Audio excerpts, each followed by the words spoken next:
The next week will be crucial in determining whether Democrats will pressure President Joe Biden to step down because they doubt his ability to serve a second term, or whether his persistence will secure his re-election bid. Although only a small number of House Democrats have explicitly requested that Biden withdraw from his campaign, there is a significant amount of concern within the party regarding the possibility that Biden, who defeated Donald Trump 4 years ago, could jeopardize his legacy and plunge the nation into political uncertainty if he does not prevent Trump from returning to the Oval Office in the election in November.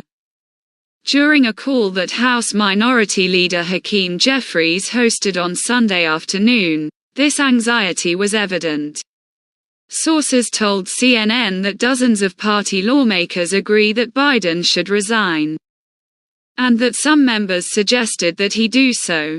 However, Senator Mark Warner's Monday meeting to discuss Biden's future has been postponed, and Warner has not yet decided whether Biden ought to step down. A few persuasive party figures showed up on Sunday morning news shows, encouraging Biden to accomplish other things to mitigate citizen wariness. During an appearance on CNN's State of the Union, Connecticut Senator Chris Murphy stated, "I think this week is going to be really crucial for him to answer those remaining questions." During a Sunday campaign stop in battleground Pennsylvania, Biden insisted, "I'm up for the job, despite the pressure," in a high-stakes interview with ABC News on Friday. He reiterated his determination to continue his campaign by stating that only the Lord Almighty could force him to withdraw. However, the interview exacerbated Democrats' panic following his poor performance in the debate the previous month.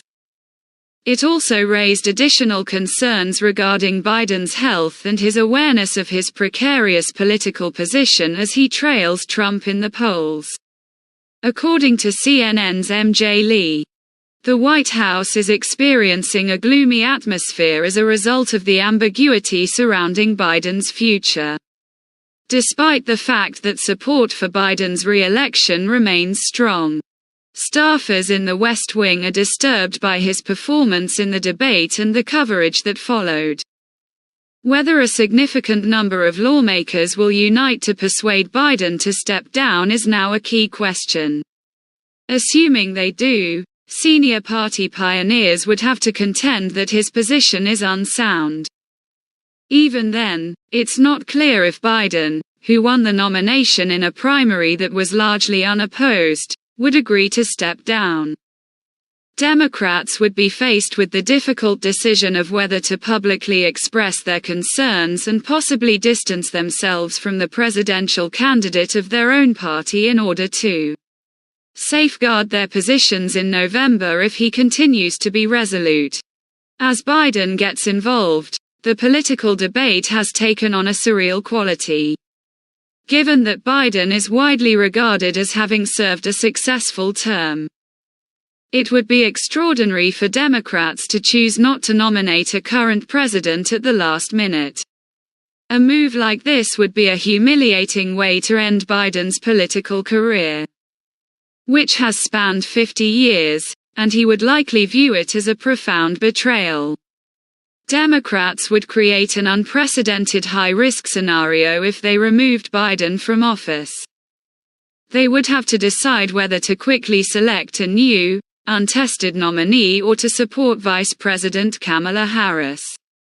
There is no assurance that another competitor would admission better than Biden, who has previously crushed Trump once. However, the fact that a lot of people want to try shows how worried the party is and how powerful the image of an old, sometimes muddled president was seen by millions at the CNN debate in Atlanta. Even senior party figures who typically back Biden argue that he needs to do more to reassure voters of his capabilities. Murphy stated on CNN's State of the Union that, "There's no doubt that the president's performance at the debate has raised questions for voters. On NBC's Meet the Press, Rep. Adam Schiff also expressed concerns, pointing out that Biden's age is the primary reason the election is close. Biden has ruled out giving up on his bid for re-election despite the growing outcry on Capitol Hill. He would not respond to an inquiry in the ABC News interview about what he would do in the event that pioneers like Jeffries and Senate larger part pioneer Herl Schumer let him know his office could hurt liberals in Congress. "I won't address that inquiry. It won't happen," Biden stated. However, allies in the Congressional Black Caucus strongly back Biden. Democrats shouldn't be going rogue against our own president, according to Ohio Representative Joyce Beatty, a former CBC chair. At the Essence Festival in New Orleans, voters also trusted Biden and rejected calls for his resignation.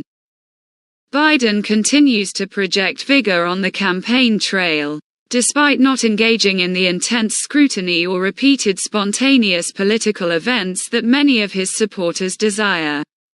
On Sunday, he talked at a dark church in Philadelphia and tended to battle laborers in Harrisburg, Pennsylvania.